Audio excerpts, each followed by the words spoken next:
কথায় আছে চকচক করলেও নাকি শোনা হয় না, দেখতেই কেবল সুন্দর, আমার সাধ্যের বাইরে, তাই দেখেই নিলাম মন প্রাণ জুড়ে। আগে শুনেছিলাম দেশের মধ্যেই শুধু এর কদর আছে, কিন্তু দেশের বাইরেও যে এর কদর তা জানা ছিল না।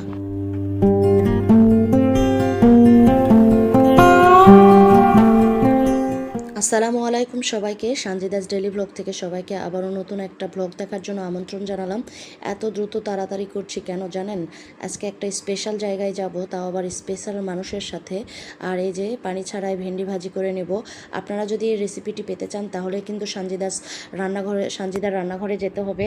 আর সানজিদার রান্নাঘরের পুরো রেসিপিটা দেওয়া আছে, চাইলে আপনারা পানি ছাড়া কীভাবে ভেন্ডি বা যাকে বলে ঢেঁড়স ভাজি আপনারা চাইলে কিন্তু দেখে নিতে পারেন। আর এটা কিন্তু খেতে খুব সুস্বাদু, ভাতের সাথে খাওয়া যায়, রুটির সাথে খাওয়া যায়, পরোটার সাথেও খাওয়া যায়। আর এটি কিন্তু খুব হেলদি একটি খাবার, তাই বলে লিখছি অবশ্যই সানজিদা রান্নাঘরে যাবেন। আর এত সুন্দর কিন্তু সিনারি সব সময় চোখে পড়ে না। আর যারা এই গুয়াহাটিতে থাকেন তারা তো অবশ্যই জানেন যে গুয়াহাটির আশেপাশটা অনেক সুন্দর। এরকম রাস্তায় যেতে যেতে আপনারা যেখানেই যান না কেন গুয়াহাটি থেকে, রাস্তার দুই সাইডেই আপনারা পাহাড় দেখবেন। আর পাহাড়গুলো কিন্তু এত সুন্দর, নিরিবিলেই মনে হচ্ছে শুধু পাহাড়ের মধ্যে যায় একটু বেড়ায় আসি, একটু গা ঘেঁষে আসি। আমার তো সব সময় মনে হয় আমি একটু যেয়ে ঘুরে আসি। আর বলতে বলতে সেই কিন্তু মানে অনেক দিনের স্বপ্ন ছিল এই জায়গায় যাব। আর কথা বলতে বলতে চলে এসেছি আপনাদের সাথে, এখন সেই জায়গাটায় যাব আর দেখাচ্ছি কোথায় আসছি বলেন তো। আর এটা কিন্তু লিও এক্সপ্রো গুয়াহাটিতে, এটি বছরে প্রায় একবার অথবা দুইবার হয়। আর এখানে কিন্তু অনেক মানুষের ভিড় হয়, আবার অনেক খাবার পাওয়া যায় আর অনেক কিছু জিনিস পাওয়া যায়। চলেন তাহলে কথা না বাড়িয়ে ভিতরে যাই, বক বক করলে আবার গলা বেশি ব্যথা হয়ে যাবে। আর এখন আবার একটু নিঃশ্বাস নিয়ে নিলাম, কথা বলতে বলতে মুখ লেগে গেছে, এই একটুতেই মুখ লেগে যায় আমার, এই একটা খারাপ অভ্যাস। আর দেখেন এই কত সুন্দরগুলো ফুলগুলা, কিন্তু দেখে মনটা ভরে যাবে না বলেন তো সবার?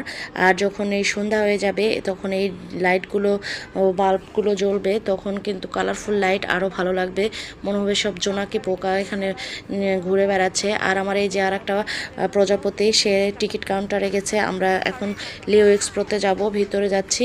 তার জন্য প্রথমে আমাদেরকে টিকিট নিতে হবে, টিকিট ছাড়া এখানে প্রবেশ করা যাবে না। এখানে কি লেখা আছে?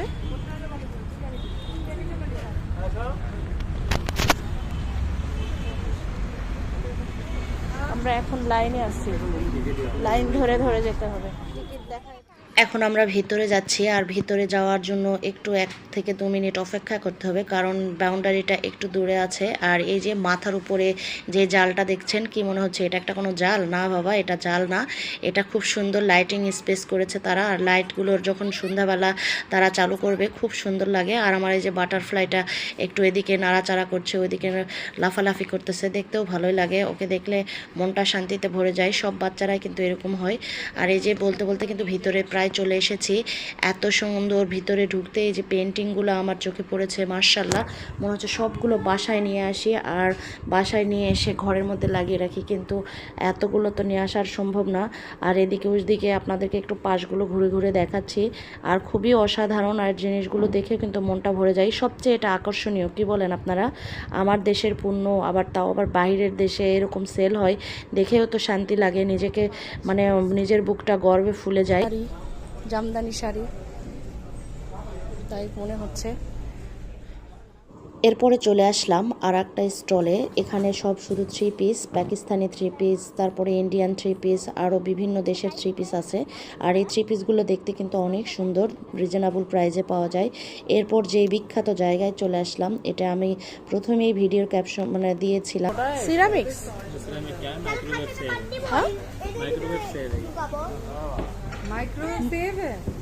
टूट जाएगा, क्या बोल रहा है? हाथ में लग जाएगा तो टूट जाएगा, माइक्रोवेव में कैसे जाएगा?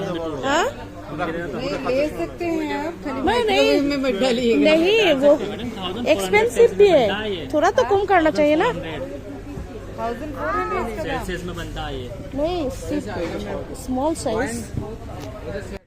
এইটুকু জিনিস তাও আবার এত দাম, 1000 মিলে দুটা হবে মনে হয়। আর এজন্য নিলাম না, দেখেই শুধু শান্তি করে নিলাম, চোখ জুড়ে নিলাম। থাক বাবা, ওনার জিনিস ওনার দোকানেই থাক। দেখা গেল ওভেনের মধ্যে দিলাম আর ফেটে গেল, তখন টাকাটা গচ্ছা যাবে। আর এই তো বলতে বলতে সব কিছু দেখিয়ে আবার চলে আসলাম খাওয়ার স্টলে। এখানে সব ধরনের খাবার পাওয়া যায়। আর আমার এই যে সে যেখানেই যাবে শুধু মানে এটা খাবে ওটা খাবে, কিন্তু ভালো মন্দ ভালো কোনো কিছু খাবে না। যত সব কটন ক্যান্ডি, ফুচকা, পানিপুরি এগুলো তার পছন্দ। তারপরে চলে আসলাম আবার এক মানে বসার জন্য, বসে নিলাম। এরপরে বিরিয়ানি খাবো, আবারও স্পেশাল এখানকার খাবারগুলো রয়েছে, সবগুলোই হালাল খাবার। তবে খাবারগুলো কিন্তু খুবই অসাধারণ আর মজাদার ছিল। দোচা, ভেলপুরি, এখানে অনেক কিছুই রয়েছে, আমি সবগুলোই একটু ট্রাই করব।